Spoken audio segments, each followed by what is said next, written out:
again, I hate the idea of versus because everything is. But it's really, really interesting. The middle of page 30, this is what it says. The findings of some scholar study bring into question the perceptions and rule differences people have for face-to-face interactions as opposed to those they have on Facebook.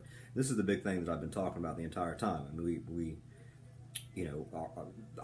I argue that online, the nature of online and what we think is private and not private, in part because of issues of disembodiment and anonymity, whatever. We're changing the way we think about the very idea of privacy. But in any case,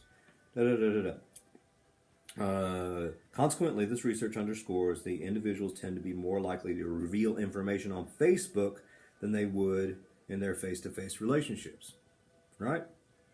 Yet, stronger individual predictor of Facebook disclosure practices tend to be how people disclose relationally when they are face-to-face. In other words, their privacy rules are set on the same wavelength, using the same criteria for both Facebook and face-to-face interactions. However, the amount of information they tell is mediated by the medium that is used. Possibly in face-to-face interactions, the disclosure receives immediate feedback and adjusts the amount depending on the reactions of the reviewer, whereas in the Facebook interactions, the feedback is hidden and lags behind. So in other words, if you start saying something face-to-face, somebody goes, you go, I'm not going to say anymore. But you don't have that in Facebook, on Facebook. So blah, blah, blah. But this is the big thing. The research also found that need for popularity has some impact on Facebook because you want as many friends or whatever. This is a big thing. Consequently, this research underscores that individuals tend to be more likely to reveal information on Facebook than in their face-to-face relationships. Yeah. So I might not tell somebody face-to-face something, whatever it is, but I'll tell it to the world on Facebook. So, really interesting research there. And we oftentimes think we can control stuff, but we really can't.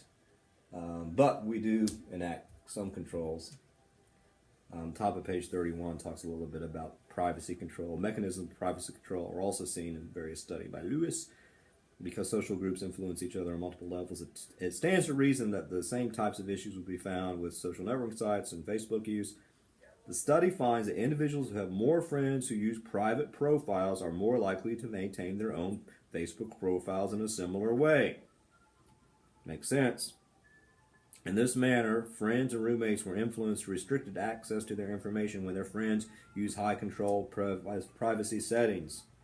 The social use and general cultural adaptations of privacy norms exert a strong influence on privacy management practices as theorized, suggested by CPM theory. So basically, if all your friends, most of them, have pretty lackadaisical privacy settings on Facebook or other things, and disclose a blah, blah, blah, maybe you do too. Or if all your friends are much more private, and maybe you go, ooh, I should be private too. So all this means is that, your friends and how they do their privacy profiles, whatever, impacts the way you do it as well, which again impacts the very idea of what you're going to share or what you're not going to share, impacts your decision about whether to disclose information. Context. Then the book moves to a section on camouflage as a privacy protection. Can't see me. So basically, this is what it says. Through the use of such strategies as coded language, bloggers can restrict access to others or camouflage content as ways of protecting their privacy. While the use of coded or ambiguous language provides a way for bloggers to limit co-ownership of private information on blogs, such privacy protection strategies have been connected to lower quality interactions because people don't know what the hell you're talking about. But basically, you can camouflage a lot of stuff, and we do that face-to-face as well. But and I don't know all the stuff that you can do to camouflage stuff. But one of the things that I thought was pretty cool. Generally speaking, well, people use like pseudonyms, blah blah blah. I mean, for instance, little online names like Carolina Girl, whatever. But in any case, okay. But here are some extra things that's not sort of, well, it's sort of in your book. All these things, I'm trying to give you tips now. It's not necessarily theory, but there was a thing called the Electronic Frontier Foundation. And so if you go to this link, I know you probably aren't going to see it, and this is from a while back, but nonetheless, do not reveal personal information inadvertently. Right. Turn on cookie notices. I like cookies. Where it goes. We'll keep a clean email address. Right. Don't reveal personal details to strangers or just met friends. Just met you, friend. Realize you may be monitored at work. Yeah. Anywhere. Beware sites that offer some sort of reward or prize in exchange for your information. Yeah. People often these fish stuff, these email scams, and like, please give us your social security number so you. And people do it. Just don't do that. Do not reply to spammers for any reason, even to say, don't spam me. Be conscious of web security. I'll let you read it. Be conscious of home computer security. Remember that you decide what information about yourself to reveal, when, why, and to whom. Use encryption. I don't know that. But in any case, other little interesting things. We still have the idea of boundary crossing. People cross boundaries all the time. That's navigating professional, personal, family, privacy boundaries. Part of the future. After future research, but basically just says we're going to continue to have to research this, obviously. And some of those areas of future research is going to be boundary crossing and how. And I think this is true. I think there is something about the nature of online communication, CMC, that again it has infiltrated our everyday face-to-face. And not only as a tool, but as a way of seeing the world. A lot of boundaries that have been traditional boundaries, if I need to get in touch with people, I could text people.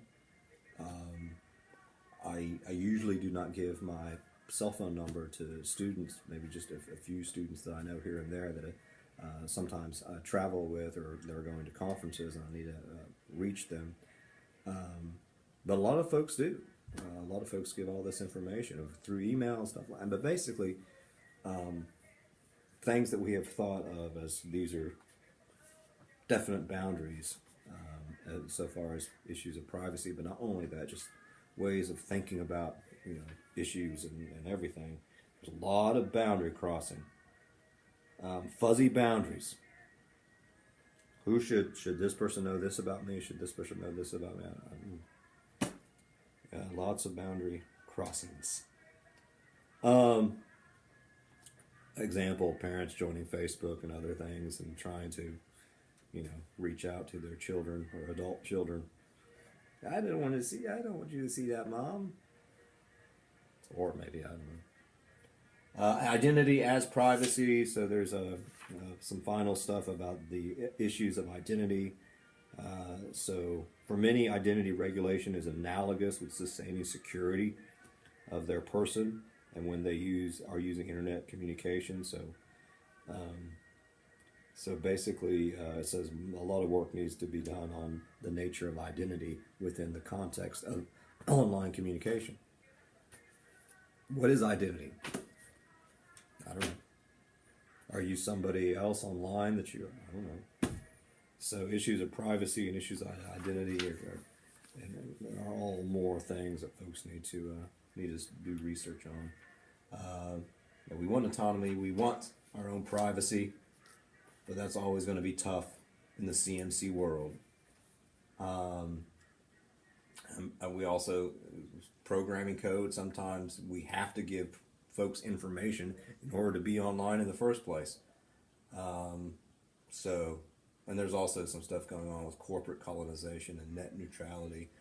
I mean, still, few people own pretty much everything under the sun, and that impacts how all this works. And that's sort of a big critical lens, and that is issues of corporate colonization and net neutrality, and the idea that we should never forget that apart from just disclosing information, Facebook is a for-profit, right? All these people are on the internet to sell ad space and everything like that. They want money. And how does that impact everything?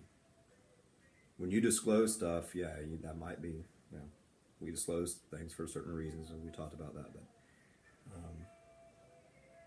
people use our information and sell it and make money. And so then we always need to be cognizant of that. And I'll let you look at the net neutrality stuff, but I think it is pretty important in this link to privacy. Also from Electronic Frontier Foundation. Basically, net neutrality is the idea the internet service providers should treat all data that travels over their networks fairly without improper discrimination in favor of particular apps, sites, or services. Yeah, that doesn't really happen all that much. There's always privilege, and always discrimination, always oppression, and we always got the digital divide. So, but lots of interesting things to think about. I'm gonna come back later on and start talking about